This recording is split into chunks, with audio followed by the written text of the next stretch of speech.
friends. Put down your gadgets. Turn away from your computers. Get out your scissors, paper, and glue because it's time for a paper adventure. All right! Aristotle, knock, knock, paper tales! In one particularly papery land, there lived a moose named Aristotle and a woodpecker named Knock Knock.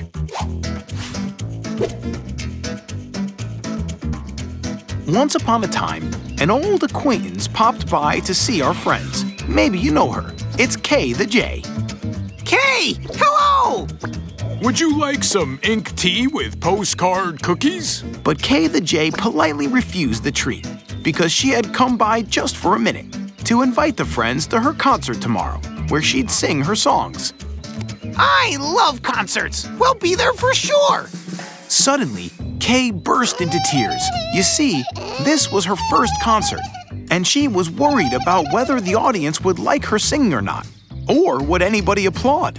Kay, we haven't heard your singing yet, but I'm sure everybody will appreciate your performance. Don't worry, Kay. The whole audience will clap their hands loud. You'll see. Well, you'll probably hear. Kay flew off to rehearse, and the friends turned back to their own matters. Which page did I leave off on? Oh! What happened, Ari? Bad news in the paper? Well, bad news for me. Looks like I've cut my finger. Aristotle forgot that paper has sharp edges, and if you don't touch the paper carefully, you may cut yourself. Don't panic, Ari. I'll save you. There was a time when Knock Knock took classes at doctor's school, so he skillfully wrapped his friend's hand in a clean paper bandage. Oh, thank you, Knock. You saved me, although my finger still hurts a little bit. You'll have to put up with the pain for a day before the cut heals. Oh, but tomorrow is the concert, and I won't be able to applaud. Oh, Kay will think that I don't like her singing, and then she'll be terribly, terribly upset. That's not paperful at all. The friends started to ponder on what they could do instead of applauding, because they wanted to make Kay the Jay happy. Ari, imagine I'm Kay the Jay, and I'll sing like it's my concert. Are you ready? Here we go. Okay, Knock, I'm ready. I finished singing, and now the song's over. Show me your hands. Clap, clap. Was it paperful? Not at all. Let's do it again. Ready? I finished singing, and now the song's over, so show me your hands. Ouch, ouch, ouch. Well, that's a little better. No way, Knock. It hurts, and it's also painful. What if you applauded for both of us, and I'll just pretend to be clapping? Paperful. I finished singing, and now the song's over, so show Kay the me Jay your dropped by the friends' place to see what all that noise was about. The friends were a little embarrassed. Well, you see, Kay, the truth is that we're the audience. And we are a true professional audience. Yup, and a true audience before a concert always has to rehearse also. So we rehearse the applause. But Kay had heard a song here, no doubt. No, Kay, this isn't a song. I'm terrible at singing. I just invented a little verse to work out the clapping. But Kay confessed she liked this verse very much. She asked Knock to sing it tomorrow along with her, and he could not refuse. Oh, but now you won't be able to applaud for both of us because you'll be on stage too. I need to think this through paperfully. Because of his wound, Aristotle couldn't even play on his double bass, though he made something up anyway. Okay, well, we have to applaud, so we'll make a paper clapper. Hooray! A paperific idea! How to make a paper clapper. Take a sheet of paper and bend all four corners. That's right. Now, fold it in two. That's it. Now, bend the corners upwards. Try not to cut yourself on the paper. Perfect. Now, fold it in two once again. Very good. Now, your paper clapper is ready. Clap away. I finished singing, and now the song's over, so show me your hands. It just so happened that the flapper popped so loud that Kay the Jay fainted with joy. Now there was no doubt that the concert was a huge success, and her singing was superb. The thunderous applause went on and on and on. Knock! My arm is healed, and it doesn't hurt anymore. And that's how another story painfully unfolded. See you next paper time. One day, our friends were up to watch some TV because it was the day when the winner of the Paperback Inventors Competition was to be announced. And you should know that Aristotle and Knock Knock had been trying out for this competition as well and waited for the results with impatience. Look, Ari, what a fascinating paper-esque sea! Oh, seems that I'm getting to be seasick. Nope, Knock. These are not sea waves. It's simply our TV set doesn't feel like catching the TV signal. Catching? But has the TV set got a fishing pole? No, Knock. The signal gets caught by this antenna. In order to tackle a good one, the antenna should be up as high as possible. Then, we'll be able to watch our favorite show. So, we're gonna find out who is the most inventive inventor in Paperland. So Aristotle set the ladder to climb up to the highest tree to stick the antenna on top of it. Hey, Knock! How's it going now? It works, huh? No, Ari, still only C on the screen, and me having flippy floppies. Uh-oh. And now? Nope. What about now? Uh-uh. And now? Still nope. Oh, hooray, it works. Ari, go down, come on. The show's about to start. Oh boy! Oh boy! Ari, are you all right? Ari? Knock flew up to the treetop and saw that Aristotle looked very strange. Ari? Uh-oh, what happened? I'm afraid. But of who? Where is that monster? I'm gonna let him have it. Nobody can frighten my friends. No, Knock! I'm afraid of heights! It turned out that Aristotle got so carried away that he forgot all about his height issues and remembered only when he got all the way to the treetop. How can you be afraid of heights? Heights have no teeth and no claws. You better get down, my friend. No, Knock! I can't! Leave me alone here and go down on your own! True paper woodpeckers don't leave their friends behind. Come on, Ari, think something up. You'll find the way out if you think paperfully.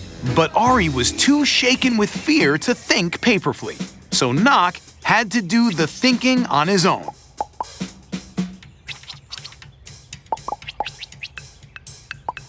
But when you're thinking too fast, things could surely not fold up the right way. But why can't you fly like a bird? Just because I'm a paper moose. Not even half a bird. Though I guess it doesn't necessarily mean I cannot fly. Wow! I guess I got it! Knock! Quick! Go get my toolbox here! We're gonna build up a paper chute! How to make a parachute for a paper moose. Take a piece of paper and fold the upper corner diagonally. Then tear away the bottom section.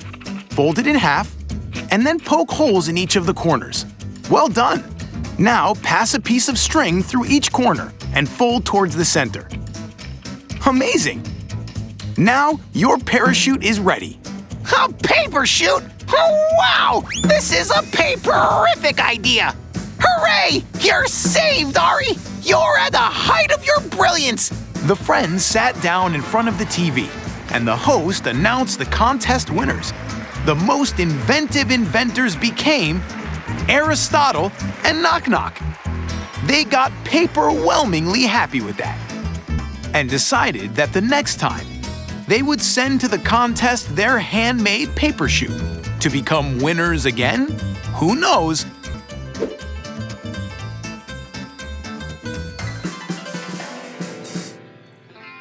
One day, Aristotle and Knock Knock looked into their paper calendar and were amused to see that the spring had come. Just look, Ari! It's springtime outdoors! Uh-huh. Springtime, the season when first paper flowers burst into bloom. And birds are coming home from their paper-away travels. Yup, Ari! Spring is the most paper-esque time of the year! And on top of that, Knock, baby birds hatch in the spring. Woo! It means that soon, Kay the Jay's baby birds will hatch too! Of course, Knock, because Kay the Jay is a bird.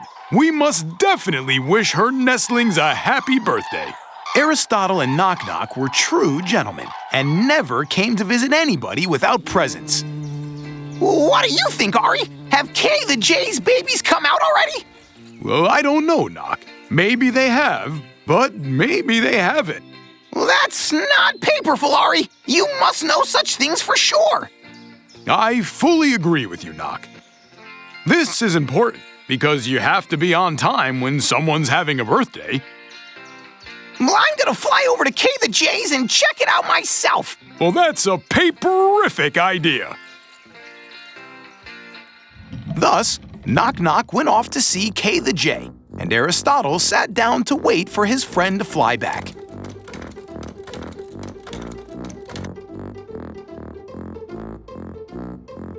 It took a good while to have him come back, when at last, Knock Knock returned home.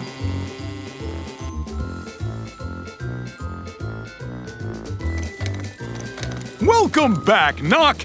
So, how is Kay the Jay? Have any nestlings appeared in her nest? Hi there, Ari. Kay the Jay is there seated on the eggs, waiting for when baby birds will pop up. But none of them did so far. In other words, do you mean to say they weren't there when you were at Kay the Jay's? But some time has passed since then, hasn't it? Is there a chance for any baby birds to appear since then? I believe that there is a chance. I'll go find out. And again, Knock set off to take a look at Kay the Jay and her nest.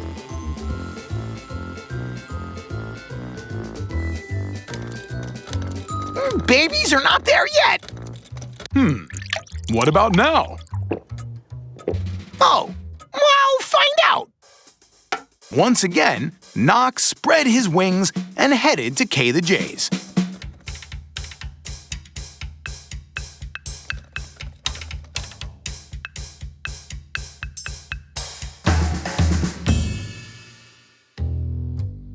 Ari! Nestlings have not hatched yet. Let me take some rest, and I'll fly back to Kay the Jay's, and then be back home to fly to her place one more time. Then I'll get back to you. I'm gonna move around, round and round until my paper wings are all torn apart from all this paper chase. Save your paper wings, Knock. I'll help you out. How are you gonna help me out, Ari? Since when can paper mooses fly? Well, paper mooses do not fly, but they can think in a very paperful way. Then what's this that paper mooses can come up with, huh? Something really paperish. Like a real telephone made entirely out of paper. Let's pick up 2 paper cups and join their bottoms together with a thread. Now, if you spread the cups apart far enough so that the thread between them becomes tensioned, you can talk through the cups, and the sound will be carried over along the stretched thread, the same way as in a natural telephone. Hooray! That all folded up nicely, don't you think? As soon as Kay the Jay's baby birds popped up from their eggshells, Knock sent a word to Ari about that right away through the phone. The friends did not wait to wish the little chicks happy birthday and gave them their presents. Kay the Jay was overwhelmingly happy.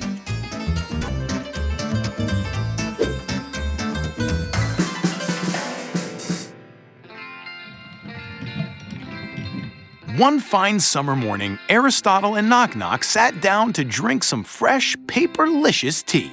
Ari, what's in the newspapers? How's the weather? How's the weather? It says that the weather will be calm but unpredictable, and beyond that, a southwest wind is expected. A southwest wind is expected? Do we expect a southwest wind? One more cup of tea. That's what we need. Well, thank you, Knock. Not at all, Ari. Not at all indeed. May I ask you, where's my tea? Ari, for the last 3 seconds, I keep asking myself the same question. It looks like your cup has just vanished into thin air. Aristotle and Knock Knock did not understand what was happening. 2 cups of perfect paperlicious tea had disappeared literally before their very eyes. And the kettle, it's gone too. Who could have taken away 2 cups of tea? And the tea kettle. Knock Knock, be so kind as to remind me. What did I read about this southwest wind? That it's being expected. Ouch! The southwest wind! Yes, that was the southwest wind. It was mellow, but playful, and windy a bit. Well, it was a wind, as a matter of fact. The southwest wind. I am sorry, I hate troubling you, but you're carrying away my favorite chair. And then, the southwest wind let go of the chair, but caught hold of the tea table. Apparently, all southwests are like that. Once they've arrived, they just have to take something with them. I'm sorry, but without a table, tea drinking is simply not possible. It seems that the southwest winds got out of tune. It gave back the cups that it had carried away before, then sat on the ground and became sad. And when the southwest winds become sad, they always sigh. Ari, do you by chance have any ideas? My dear friend, I think it's time to think paperfully.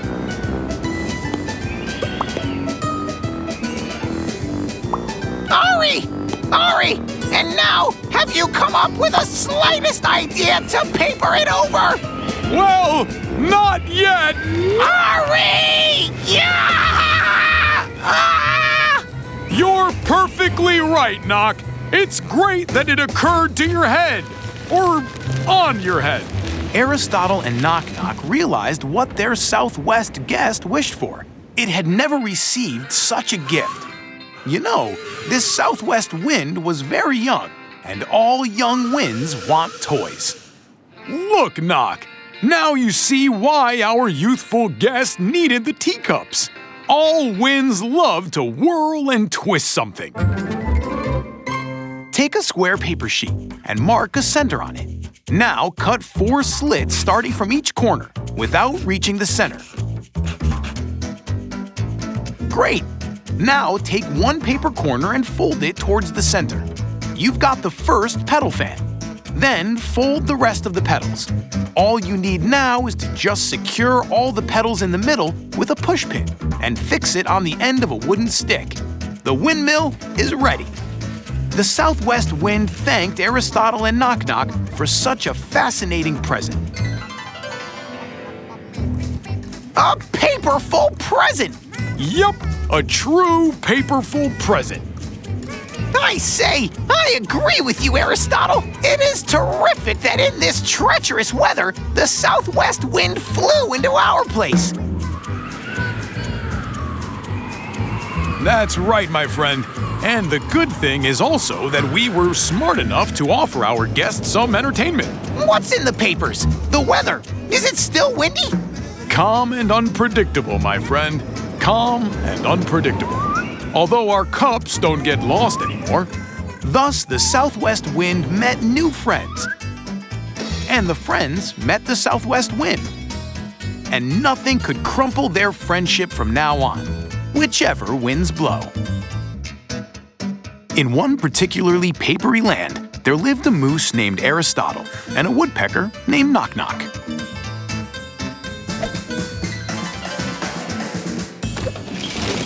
One nice spring afternoon, our papery friends received a letter by mail. Letters are made of paper too. It was sealed with wax and smelled wonderfully of honey. Hey, look at this, Knock Knock. We've got a letter.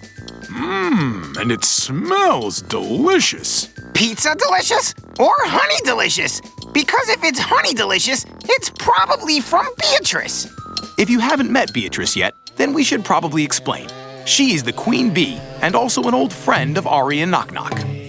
So, Beatrice writes that she'll soon be taking a trip here through Paperland, and she'd surely like to drop by for a visit.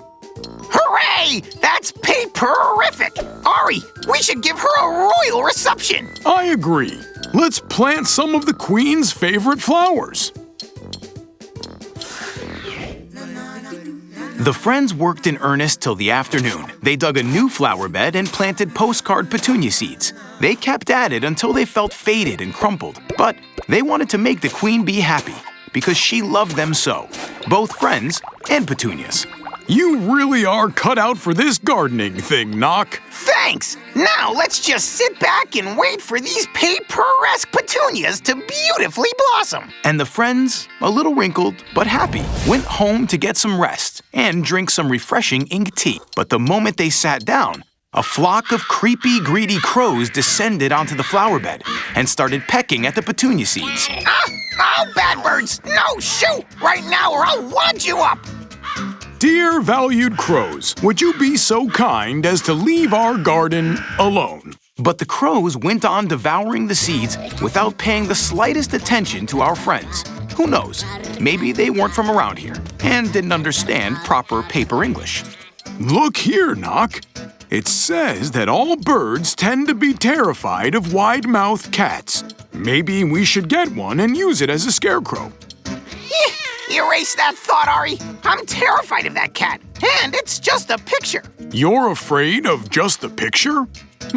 My brain is unfolding a paperific idea.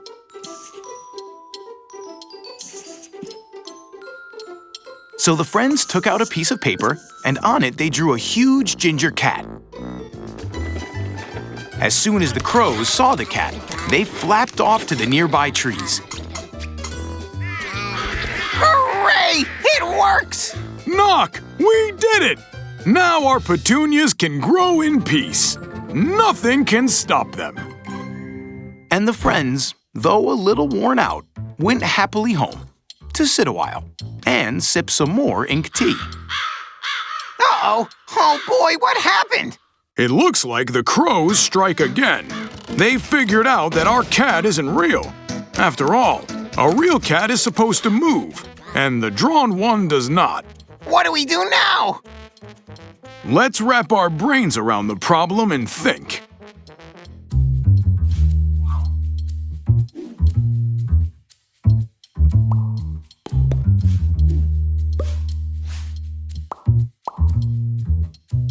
Knock! I got it! Our cat will become a moving cat. It's as simple as a piece of paper. No, as 2 pieces of paper. How to make an animated cat with a notepad. Take a notepad and on the first page, draw a picture of a cat with one raised paw. On the next page, draw the same cat, but with the other paw raised. Next, roll the first page up around a pencil. Now quickly move the pencil up and down to make the cat stamp its paws. The cartoon's finished. Your cat is ready to attack.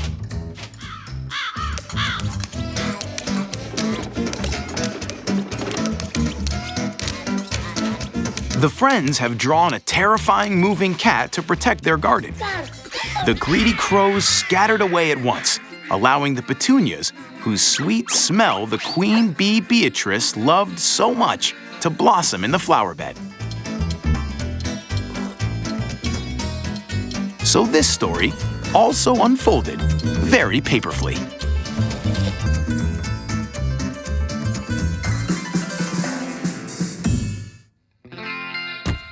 One early artwork morning, when dreams are the sweetest, Aristotle had one, and it was fascinating.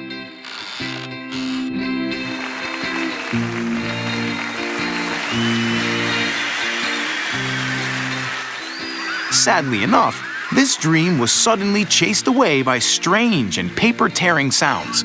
just when it became most interesting.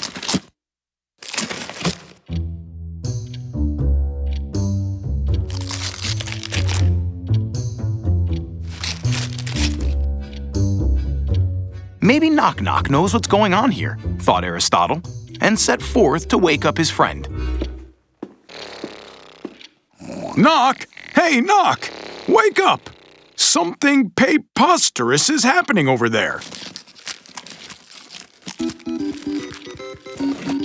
We've got to find out who's making these sounds and what exactly he's doing to sound like that. So the friends set off to do some scouting.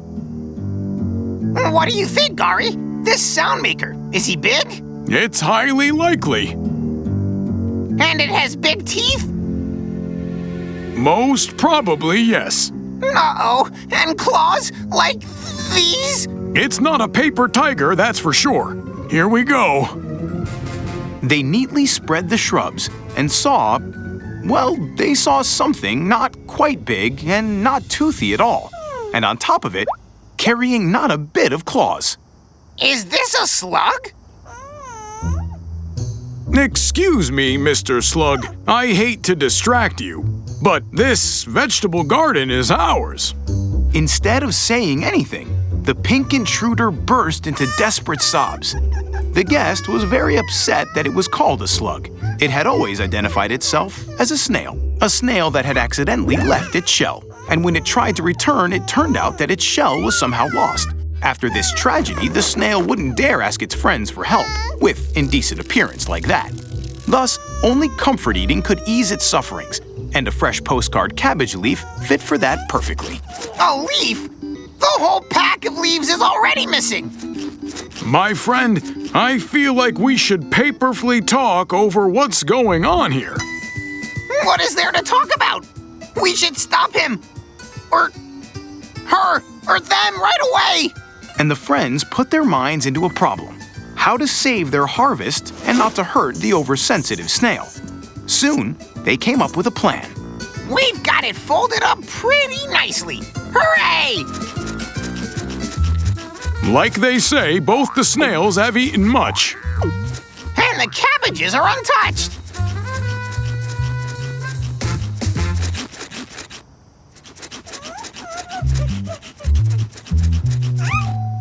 Believe me, Knock, this is the most fast-moving snail in the world. Thus, the friends' plan failed. Again, it was time to think paperfully. Regretfully, this time nothing paperful enough occurred to Aristotle. It reached the carrot beds already. Holy papers! Just why should I let this happen in my own private home? What did you say? In your own private home? I know what we need to do! When our friends were ready for action, the snail finished the cabbage and carrots and fell to the paper lettuce leaves. Excuse me, Mr. Snail. We've got a present for you. Try it on, won't you? Please. Knock and Ari made up a paper house to replace the snail shell that had been lost. Draw an outline and cut off all the paper that is outside of it. Draw windows and doors, and now fold the paper sheets along the crease edges. Apply glue sufficiently and put it together. Your snail house is ready. Thereafter, the friends turned their hands to their favorite paper matters. As time had passed, a lot of them crumpled up in piles. And that's how this paper-tearing story paperfully unfolded.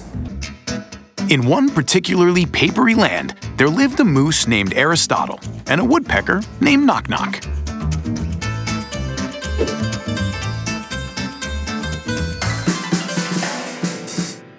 One paperback summer day, Aristotle was reading newspapers, while Knock Knock was into his morning exercises. I hear somebody knocking. Do you? No, that's just me. I'm doing beak exercises. Gotta keep it fit. It's a little hot in here. Why don't you do the flapping one? My wing jams? I don't mind. Now someone is definitely knocking. Sounds like we're about to have a guest. If you don't know yet, Aristotle and Knock Knock are friends with a true queen, Beatrice, the queen bee. Glossy greetings, your royal beeness. What a wonderful surprise. Hope you're happy to see us too. Come inside. Beatrice was happy to see her friends, but something was obviously bothering her. She told the friends that after a long journey, she couldn't get back into her home because she's not allowed into her own beehive. How is that possible? Who would dare stop the queen bee from entering her own home? Maybe some villain took over her home. Impossible, Knock. Nobody can take over Beatrice's hive, since strong, big bee guards defend it. In fact, Queen Beatrice had a lot of subjects: worker bees, minister bees, guardian bees. The latter protected the hive entrance. Unfortunately, it turned out that these very guards did not let their queen back to the hive. We should get over there right now and get it straight with these fellas that they can't do that. The queen asked to be let into the hive, but the guards wouldn't even open the door.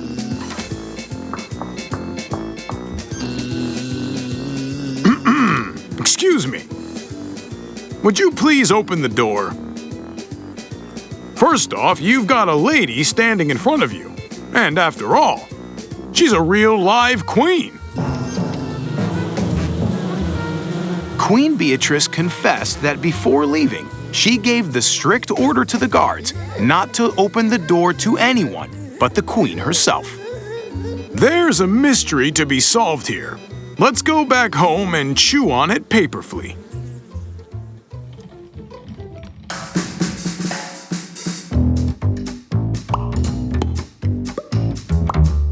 Wait, I've solved it. Beatrice, please take a quick look at yourself in this paper mirror. What do you see in it? I get it! I get it! The queen's head is missing a crown! Perhaps it was blown away by the wind while traveling. Queen Beatrice explained that she had left her crown at the hive on purpose, so she wouldn't lose it. That's why those bee guards can't recognize the queen, because she's not wearing her crown. How can we help? We're gonna make up a new paperful crown for her. Here's how. A crown for the queen. We'll start with 5 square sheets of paper. Bend the upper and lower corners towards the center. Turn the sheet over. Fold the top and bottom parts in half, towards the center of the sheet. Now, draw the background triangles outwards. Great! One part is ready. Now, do the same with the other sheets of paper. And then, just link them all together until the crown is finished. The queen buzzed off wearing the paperific new crown made by her friends. The next day, a letter arrived from her. Ari! Ari! What does it say? Oh, read it now! In her new letter, Beatrice thanked the friends very much for their help. She said the bee guards recognized her at once and opened the door. And she was so happy and relieved, she decided not to punish them for what they did. But she did give them a new order. They must know their queen by face, not by crown. And to help them memorize her look, Beatrice asked the friends to draw a portrait of her. Knock, do you know how to draw? I've never tried myself, but I guess I will. And I'll try too. Why don't we all try to draw Queen Bee Beatrice? That would be so paperful. And so our story folds up very nicely. Although it's not quite over because Queen Beatrice is still waiting for somebody to draw the best portrait in the world of her. Maybe it will be you who will do it. One day, Aristotle and Knock Knock went fishing in the river, and wow, was it their lucky day. The fish were biting like a charm. Once they'd caught enough fish, Aristotle and Knock Knock headed back home. They walked cheerfully through the folded forest. Or, actually, only Aristotle walked. Knock Knock flew along beside him because Knock Knock is a woodpecker, and woodpeckers fly better than walk. Suddenly, the friends stopped because on their way they saw an adorable little bunny rabbit playing a drum solo on a tree stump. Look, Ari! What a sweet little rabbit! Maybe it's lost and hungry. Oh, let's feed it. No, Knock. Rabbits don't eat fish. Well, that just sounds crazy to me. So what do they eat then? Well, rabbits love carrots and cabbage and stuff like that. Well, let's take it home with us. It can be our paper pet, and we'll feed it with carrots and cabbage. Well, that's a paperific idea. It should be noted that in this very papery land, the word paperific means very, very good. And when somebody says a paperific idea in paper language, there's no doubt that it just can't be any better. The friends brought the bunny home and gave it a carrot. Then they hung their fish up to dry and folded themselves up in their paper beds to catch some Z's. A paperist disaster! Ari, someone's stolen our catch in the night! Indeed, almost half of the fish they'd caught were gone. It's perfectly clear that someone sneaked into our kitchen and snatched our fish. Clear? No, I think it was quite a dirty trick. Well, wait a minute, Doc. Is there anything else missing? No, just our fish. What about the bunny? Did you see any fish thieves? Well, I guess this rabbit feet stamping should mean I saw no one. Yet, someone did steal our fish. I must think this through paperfully. But this is a paper strophe. We have to do something.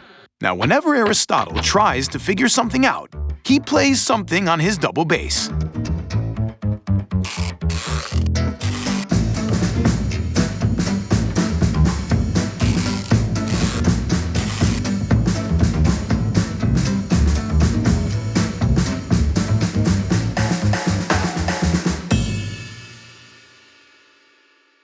Aha!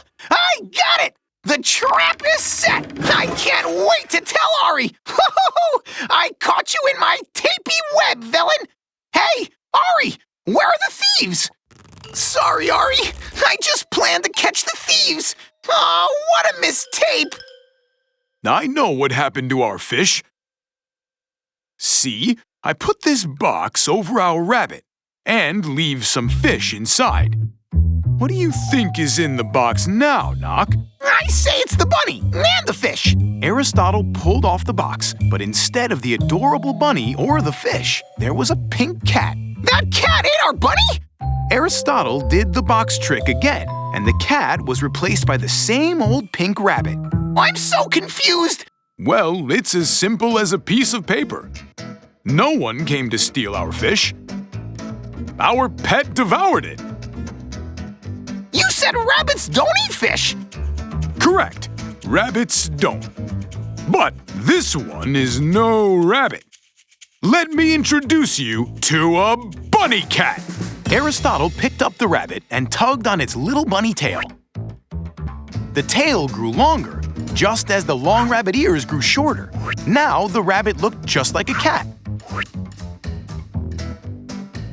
Draw the body of a bunny cat and the tail and ears all together in one piece. Scissor them out neatly, then cut slits for the ears and the tail and put it all together. It's a cat, bunny, bunny cat.